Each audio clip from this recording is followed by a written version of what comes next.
I stepped out of my front door to find yet another pink slip of paper tucked under my windshield wiper. That was the third one this month. I snatched it off, already knowing what it would say. Violation notice. Unapproved exterior paint color. Fine, $175. My blood pressure spiked as I crumpled the paper in my fist. I'd bought this house 6 months ago precisely because it wasn't in a homeowners association. After 15 years in the Marines and 2 tours in Afghanistan, the last thing I wanted was someone telling me what color I could paint my own damn house. You've got to be kidding me, I muttered, smoothing out the notice to double-check. Yep, same as the others. Same letterhead from Pine Ridge Estates HOA. Same ridiculous violation, same fine that had now totaled $525. My name is Zach Kincaid. I'm a retired Marine who now runs a small woodworking shop out of my garage. When I bought this house on Mulberry Street, my real estate agent, the title company, and all my closing documents confirmed one crucial fact: my property was not part of any HOA. The Pine Ridge Estates development started 3 streets over, and my neighborhood of older homes had existed decades before those cookie-cutter McMansions were built. I'd already called the number on the notice twice, leaving polite messages explaining their mistake. No response. I'd mailed back the previous notices with, "Not in your HOA," written in big red letters across them. Still, they kept coming. This time, though, there was a new addition to the notice. Failure to comply within 10 days will result in a lien being placed on your property. That was the final straw. I marched back inside, fired up my laptop, and pulled up the county property records to confirm what I already knew. My house was definitely not in Pine Ridge Estates. I had the plat maps, the deed, and the title insurance to prove it. Then I Googled Pine Ridge Estates HOA to find out who was running this harassment campaign. The HOA president's name and contact information were right there on their community website, Karen Westlake, president. Her email and phone number were listed below a photo of a middle-aged woman with an asymmetrical blonde bob and a tight smile that didn't reach her eyes. Instead of calling, I decided a face-to-face conversation might be more productive. According to the website, the HOA board met every Wednesday evening at the Pine Ridge Community Center. Today was Wednesday, and I had nothing better to do than to finally put an end to this nonsense. I arrived at the community center just as the meeting was wrapping up. About 15 people were gathered in a small conference room, most of them looking bored or checking their phones. At the head of the table sat the woman from the website, her hair exactly as pictured, wearing a pink blazer and pearl necklace. I waited until people started to stand and gather their things before I approached. "Excuse me, are you Karen Westlake?" I asked, keeping my voice even and polite. She looked up, giving me a quick once-over.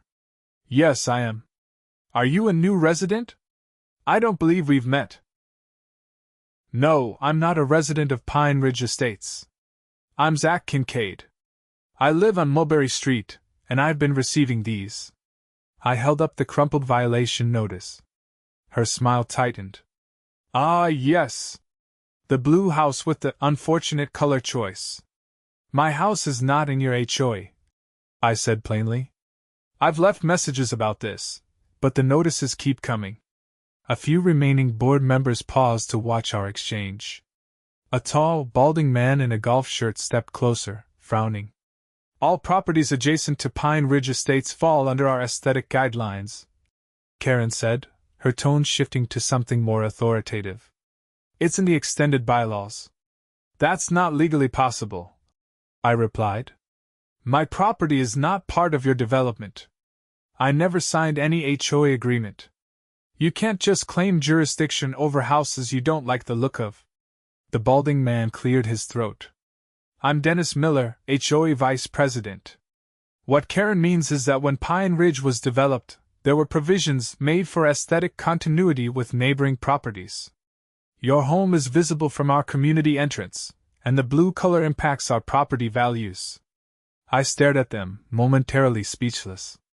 "That's not how any of this works. You can't find people who aren't members of your association."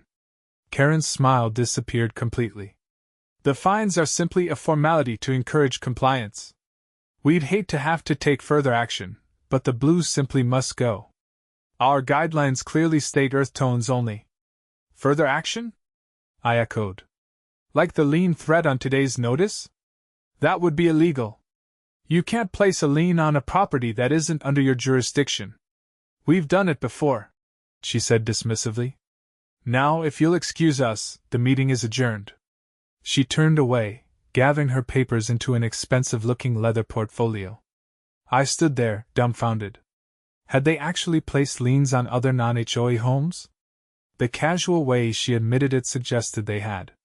This isn't over, I said, but she was already walking away, chatting with another board member. On the drive home, I seethed with anger. This wasn't just about my blue house anymore. This was about principle, about property rights, and apparently about an HOA that had been bullying people outside their boundaries. I spent that evening researching HOA law. By midnight, I had learned enough to know that what Pine Ridge was doing wasn't just wrong, it was potentially criminal. Falsely filing liens against properties could constitute fraud, and sending demands for payment under false pretenses might qualify as mail fraud. The next morning, I called the county recorder's office and discovered something disturbing. Pine Ridge Estates HOA had indeed filed liens against 3 properties outside their development in the past 2 years. One homeowner had actually paid over $2,000 in fines before selling their house. Another had repainted their home to comply with guidelines that never should have applied to them. My next call was to a real estate attorney. Julia Martinez answered her own phone, and after I explained my situation, she agreed to see me that afternoon. Julia's office was modest but professional, located in a converted Victorian house downtown. She was younger than I expected, maybe early 30s, with dark-rimmed glasses and a no-nonsense demeanor. "What you're describing is completely illegal," she said after examining my documents and the violation notices. "An HOA has no authority whatsoever over properties that aren't part of their legal boundaries." "That's what I thought," I replied. "But they've been getting away with it. Unfortunately, that happens when people don't know their rights or can't afford to fight back." She tapped her pen against her legal pad. "The good news is this is fairly clear-cut. A strongly worded cease and desist letter might be enough." "And if it's not?" I asked. "Then we escalate." She leaned forward. "Mr. Kincaid, what they're doing could constitute several civil and criminal violations. Filing fraudulent liens is serious business. We could potentially go after them for fraud, harassment, and unfair debt collection practices. I want to do that," I said firmly. "Not just for me, but for the others they've bullied." Julia nodded, looking thoughtful. "Let's start with the letter. If they ignore it or continue their behavior, we can file a lawsuit. We might even have grounds for a class action if we can find other affected homeowners."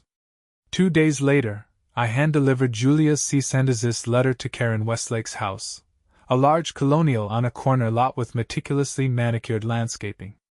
I rang the doorbell and waited, almost hoping she'd answer so I could see her face. Instead, a teenage girl opened the door. "Is your mother home?" I asked. "M.O.M." she yelled over her shoulder, then wandered back inside, leaving the door ajar. Karen appeared moments later, her expression shifting from neutral to cold when she recognized me. "Mr. Kincaid, this is inappropriate.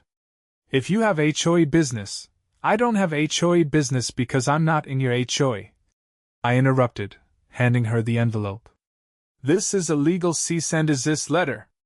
You and your association need to stop sending me violation notices and retract any threats of liens against my property." She took the envelope, her jaw tightening. "This is unnecessary. We could have worked something out like neighbors." "We're not neighbors in the legal sense that matters here," I replied. "And filing fraudulent liens is not working something out, it's breaking the law." Her eyes narrowed. "You have no idea who you're dealing with. Pine Ridge residents have considerable influence in this town. And you have no idea who you're dealing with," I countered.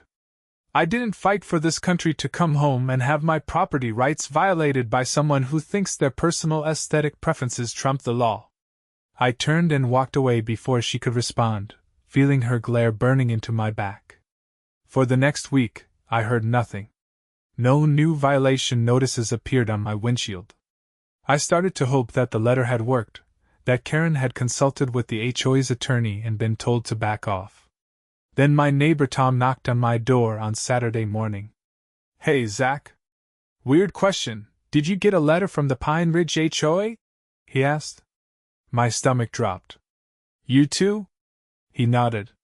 "Yeah, something about my basketball hoop being visible from the street. I'm not in their HOA, am I?" "No, you're not. None of us on Mulberry are." I explained what had been happening and gave him Julia's contact information. "If you don't mind, I'd like to know if any other neighbors got these notices." Tom helped me canvass our street. By lunchtime, we'd discovered 7 other homeowners who had received violation notices from Pine Ridge Estates HOA. Most had ignored them, thinking they were sent by mistake. 2 had actually paid small fines to avoid trouble. I called Julia with the news. "This changes things," she said. "With multiple affected parties, we can file a class action. And given the pattern of behavior, I think it's time to involve the authorities." The following Monday, Julia filed a class action lawsuit against Pine Ridge Estates HOA on behalf of 9 homeowners from my neighborhood. She also forwarded evidence to the district attorney's office, suggesting they investigate for possible mail fraud and filing of fraudulent liens. The local paper got wind of the story.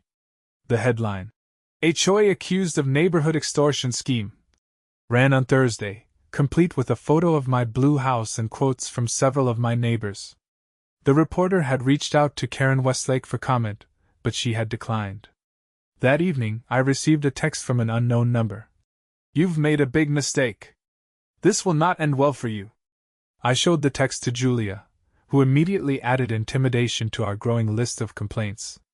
The next day, I came home from my workshop to find a code enforcement officer from the city examining my house. I approached him cautiously. "Is there a problem, officer?" He looked up from his clipboard. "Mr. Kincaid? We received a complaint about unpermitted construction on your property." "What unpermitted construction?" He gestured to my garage. "The complaint states you're running a commercial business out of a residential property without proper zoning or permits." My woodworking shop. I'd been careful to stay within the home business guidelines: no commercial signage, limited deliveries, no employees. "That's not accurate," I explained. "I have a home occupation permit for my small woodworking business. All properly filed with the city." The officer looked relieved. "Do you have a copy of that permit? It would save us both some paperwork." I invited him in and found the permit in my files. He verified it, apologized for the trouble, and admitted that they'd received several other complaints about properties on my street in the past few days, all from the same anonymous source. It didn't take a detective to figure out who was behind it. That night, I received an email from Pine Ridge Estates HOA. It was a settlement offer. If I agreed to repaint my house and pay a reduced administrative fee of $250, they would drop all current and future aesthetic requirements for my property. I forwarded it to Julia with a simple message. "They still don't get it." She replied immediately. "This helps our case. They're admitting they have no authority by offering to drop requirements they never had the right to impose." The lawsuit proceeded quickly. The judge assigned to our case, an older woman with a reputation for no-nonsense efficiency, scheduled an initial hearing for the following week. Meanwhile, the district attorney's office had opened a preliminary investigation into the fraudulent liens. 3 days before our court date, I came home to find Karen Westlake standing in my driveway. Her normal polished appearance had slipped, her hair was less perfectly styled, and she looked tired. "Mr. Kincaid," she said as I got out of my truck. "I was hoping we could talk." I glanced at my doorbell camera, making sure it was recording. "I don't think that's a good idea without my attorney present." "Please," she said, her voice lacking its usual authoritative tone. "This has gotten out of hand. The HOA board wants to settle this quietly. It got out of hand when you started sending illegal fines and filing fraudulent liens," I replied. "And it became harassment when you started targeting my neighbors after I stood up to you." She sighed. "Look, this was all a misunderstanding. The previous HOA president started the practice of encouraging aesthetic compliance from visible adjacent properties. I just continued it." "You continued an illegal practice," I corrected her. "And according to county records, you personally signed those fraudulent lien documents." Her face hardened. "The board is prepared to make a very generous settlement offer. Enough to repaint your house and compensate you for your trouble." "This isn't about money or paint," I said firmly. "It's about you thinking you can bully people who aren't under your jurisdiction. And frankly, after you escalated this by targeting my neighbors and reporting my legitimate business to code enforcement, I'm not interested in settling. You can't prove I had anything to do with those complaints," she snapped. "I don't need to. The lawsuit is about the fake violations and fraudulent liens, which we can definitely prove." I walked past her toward my front door. "If you want to discuss settlement, call my attorney," she called after me. "You have no idea how much this could cost your neighborhood if we keep fighting. The Pine Ridge community has deep pockets." I turned back. "Is that another threat, Mrs. Westlake? Because threats haven't been working out well for you so far." The morning of our court date arrived. Julia had advised us all to dress respectfully but not to try too hard. "Let them be the ones in expensive suits," she'd said. "We want to look like regular homeowners being bullied by an organization with too much money and power." 9 of us from Mulberry Street met outside the courthouse. We were a diverse group: a retired teacher, a nurse, a young couple with a new baby, a widower who'd lived in his house for 40 years, and me. What we had in common was that none of us had ever agreed to be part of Pine Ridge Estates HOA, yet all of us had received violation notices. Inside the courtroom, we took our seats while the Pine Ridge HOA contingent filed in: Karen, Dennis Miller, 3 other board members, and 2 attorneys in expensive suits. Judge Patricia Everett entered, and the proceedings began. Our case was simple. The HOA had no legal right to issue violations or file liens against properties outside their jurisdiction. Julia presented our evidence clearly and effectively, including the county plat maps showing the official boundaries of Pine Ridge Estates, copies of all violation notices, and records of the fraudulent liens. The HOA's attorney argued that there was a neighborhood aesthetic covenant that predated the current homes and bound all properties in the vicinity. When Judge Everett asked to see this document, he fumbled, eventually admitting they couldn't produce the actual covenant but that it was understood in practice. "Counselor," Judge Everett said, peering over her glasses, "this court deals in legal documents, not understandings." By lunchtime, it was clear which way the judge was leaning. The HOA's case was falling apart. After the break, their attorney approached Julia with a settlement offer, which she brought to us. "They're offering to formally acknowledge that none of your properties are subject to their HOA, retract all violation notices, remove any liens, refund any paid fines with interest, and pay $5,000 to each plaintiff plus legal fees," Julia explained. "In exchange, they want a non-disclosure agreement about the terms and for us to drop the lawsuit." We discussed it briefly among ourselves. "What about the potential criminal charges for the fraudulent liens?" I asked. "That's up to the DA," Julia replied. "This settlement wouldn't affect any criminal investigation." After some debate, we decided to counter. We wanted a public apology in the local paper, $10,000 per household, and no non-disclosure agreement. The HOA's attorney took our counter back to his clients. Through the courtroom doors, I could see Karen Westlake gesturing angrily as her attorney spoke to her. After several minutes of heated discussion, the attorney returned. "They reject your counteroffer and wish to continue with the hearing," he informed Julia. Judge Everett resumed the proceedings, looking increasingly frustrated with the HOA's arguments. By mid-afternoon, she'd heard enough. "I'm prepared to rule," she announced. Based on the evidence presented, it is abundantly clear that Pine Ridge Estates HOA has no legal authority whatsoever over the plaintiff properties. The violation notices were issued without jurisdiction, and any liens filed were fraudulent on their face. She continued, I am granting the plaintiff's request for a permanent injunction prohibiting Pine Ridge Estates HOA from issuing any further violation notices or attempting to exercise any authority over non-member properties. Furthermore, I am ordering the HOA to immediately release all liens filed against non-member properties, refund all fines collected plus 10% interest, and pay damages of $15,000 to each plaintiff for harassment and emotional distress. Karen Westlake's face had gone pale. Dennis Miller put his head in his hands. Additionally, the judge said, I am referring this matter to the district attorney's office for review of potential criminal charges related to the fraudulent liens. Court is adjourned. As we filed out of the courtroom, I caught Karen's eye.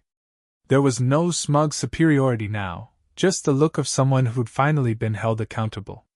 The fallout came quickly.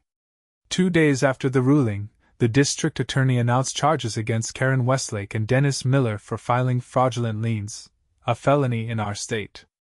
The other board members cooperated with investigators, revealing that Karen had initiated and led the campaign to expand the HOA's influence beyond its legal boundaries. The Pine Ridge Estates community called an emergency meeting and voted to remove the entire board. Many residents came forward with their own stories of Karen's overreach and harassment, even within the legitimate HOA boundaries. A week later, I was in my front yard, touching up some of the trim on my very blue house, when a car pulled up. A middle-aged man got out and approached cautiously. Mr. Kincaid? I'm Robert Patel, the new interim president of Pine Ridge Estates HOA. I wanted to personally apologize for what happened. We're horrified by the previous board's actions. I set down my paintbrush. I appreciate that. We're implementing new procedures to ensure nothing like this ever happens again. He continued. And just to be completely clear, we fully recognize that your property is not part of our HOA and never has been. That's good to hear, I replied. How are things over in Pine Ridge? He sighed. Tense. A lot of residents are upset about the legal fees and damages they'll have to cover through increased dues. But more are angry about being associated with what Karen and the others did. He glanced at my house.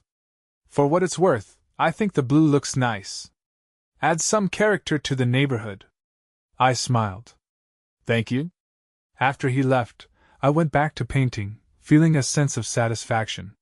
The settlement checks wouldn't arrive for a few weeks. But the victory wasn't really about the money.